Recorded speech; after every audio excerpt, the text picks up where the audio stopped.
All right, so get ready because we are diving deep today. We're going way back, like all the way back to 14th century North Africa. And you've brought along a very interesting companion for this journey.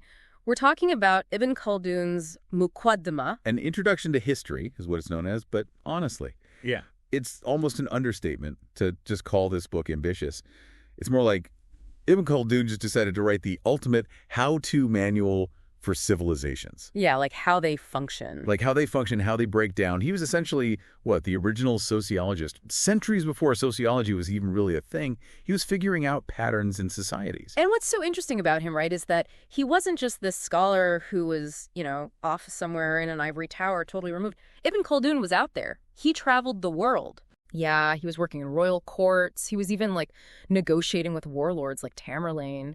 Talk about hands-on experience. So he wasn't just, reading about history. He was living it. Totally. And did all that experience kind of feed into the Muqaddimah? It totally did. He saw, firsthand dynasties rise and fall, how power would shift, how societies would do so well, and then totally just, disintegrate. And he was seeing these patterns repeat across different cultures and continents, and he was trying to get to the why. Why is this happening? So that's where the Muqaddimah comes in. Yeah, it's his attempt to really, decode those forces that drive civilization. He's looking at political power, economics, religion. Religion, wow. Even the impact of the environment. He saw all these things as, interconnected. Okay, so before we go any further, let's talk about one of the biggest, forces, or one of the biggest threads in this whole tapestry, that is the Muqaddimah. That is this word we see a lot, Asabiyyah. Yes. Asabiyyah, it's a concept that's so central to his thinking, and it's actually kind of hard to translate directly, but it's essentially that glue, that thing that holds a society together. Yeah. It's like a shared purpose. It's solidarity. It's that willingness to fight for a common goal. That's what makes a group more than just a bunch of individuals. So it's like the difference between a group of random people waiting for the bus versus a team of athletes who are all striving for the same championship. Exactly. The athletes have that shared goal, that camaraderie, that drive to achieve something together. That's Asabiyyah. So Khaldun believed that this Asabiyyah, it's strongest in groups that have faced hardship together. He used the example of Bedouin tribes in the desert. Yeah, so the Bedouins, right, they were living in those harsh desert conditions. They were completely reliant on each other for survival. Right, you need each other. And that constant struggle, that shared experience of facing down adversity, it forged a really, really strong sense of Asabiyyah. They were bound by necessity, by loyalty. Okay, I think I'm starting to see where this is going, right? Yeah. So if the Bedouins represent peak Asabiyyah, what happens when a society gets comfortable? Yeah. Think about those settled civilizations living in relative luxury compared to those desert nomads. Right. Well, that's where things get really, really interesting.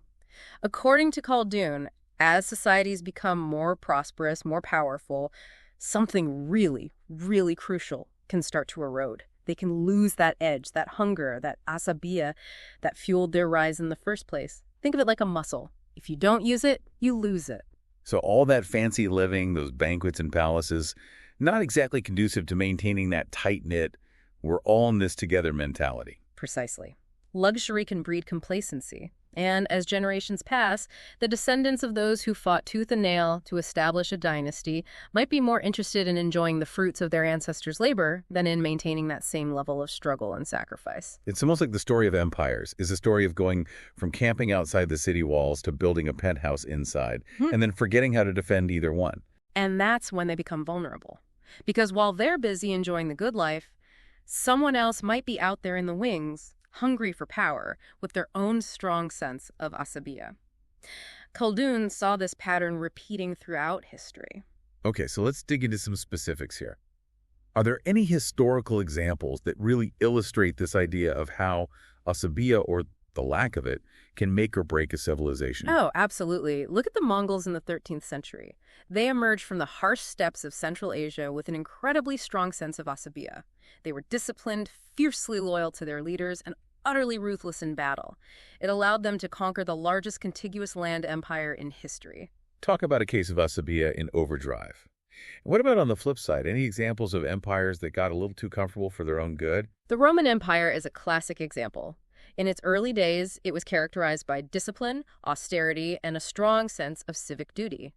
But as Rome grew wealthy and powerful from conquest, luxury, factionalism, and decadence began to chip away at that foundation. It's fascinating and a little bit unnerving to see how these patterns repeat themselves across time and cultures, almost like a universal law of history. And Khaldun would agree with you on that. He believed that by studying history, we could uncover these underlying principles, these recurring patterns that govern the rise and fall of civilizations. But it's not just about memorizing names and dates. It's about understanding the forces at play. Exactly. But Khaldun doesn't stop there. He goes on to connect these ideas to other factors, like economics. Yeah, he had some interesting and surprisingly modern takes on how wealth or the misuse of it can impact a civilization.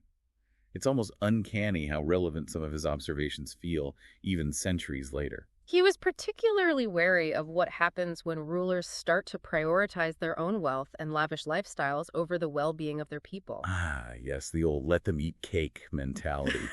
Not exactly a recipe for a stable and prosperous society, right?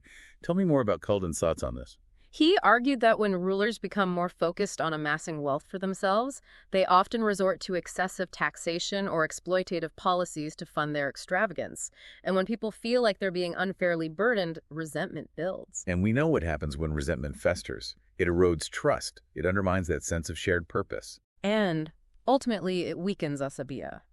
And a civilization with weakening Asabiyyah is ripe for the picking. It's amazing to think that a scholar writing in the 14th century had such a nuanced understanding of these dynamics. He was truly ahead of his time. But Khaldun's insights don't stop there. He also delves into the influence of geography on a society's character. Okay, this is where it gets even more interesting. So how does the environment a civilization inhabits play into all of this? So we've got luxury potentially sapping a society's strength from the inside, and then you've got these ambitious outsiders just waiting for their chance to sort of jump in. So where does geography fit into all of this? Well, Khaldun, he really observed that the environment, the actual physical environment a society inhabits, it can have this huge impact on its character and, ultimately its destiny. He says that people living in these harsh, unforgiving landscapes, he uses those Bedouin tribes as an example, they tend to develop different values, different social structures than those who live in, more fertile and abundant regions. It makes sense. Yeah. Right. If you're constantly battling the elements just to survive, you learn to value resilience, cooperation. Absolutely. You need a strong sense of community. Right. Those harsh environments, it's like they're crucibles. They forge these strong bonds and this powerful sense of Asabiyyah. But when a society is in a land of plenty, resources are available, life is, relatively comfortable. Yeah, you maybe let your guard down a bit. Right. Become a bit more, focused on yourselves. Exactly. And that can lead to this decline in what Khaldun saw as those essential civic virtues, things like discipline, self-reliance, and of course, that all-important Asabiyyah. Right, right. He's not saying it's inevitable, Sure. But it's a pattern he observed. So based on everything we've discussed today, if we were to create like a Khaldun checklist for how to build a civilization that lasts, really stands the test of time, what would be on it? Well, number one, I think he'd emphasize maintaining a strong sense of justice and fairness in society. Because when people feel like the system is rigged against them, that's when you start to see cracks in the foundation. It's about making sure everyone feels like they have a stake in it. Yes. That their voices are heard, their needs are met. Exactly. And it's not just about keeping the peace, you know? It's also about cultivating this sense of shared purpose, that collective responsibility. Khaldun also believed that strong leadership is essential, of course. But not just any kind of leadership. Right, because we've seen how absolute power can really corrupt. Absolutely. Even the most well-intentioned ruler sometimes.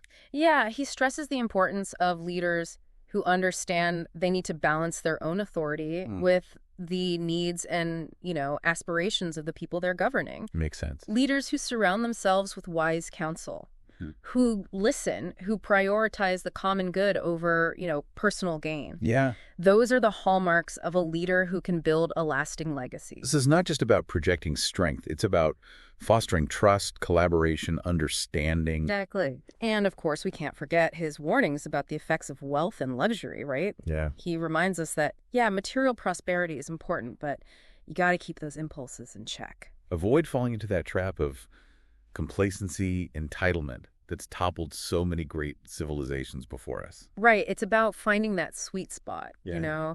cultivating prosperity, but not losing sight of those values and principles that made that prosperity possible. This has been an incredible journey through Ibn Khaldun's Muqaddimah. I feel like we've just barely scratched the surface of this incredibly insightful work. He really was a visionary, He was grappling with some of the biggest questions facing humanity, and they are still so relevant today. They are. And his work reminds us that history, it's more than just dates and events. It's this rich, tapestry of successes, failures. The patterns. The patterns of human civilization. And if we pay attention to those patterns, if we learn from the mistakes of the past, maybe, just maybe, we can build a better future. That's something to think about, right?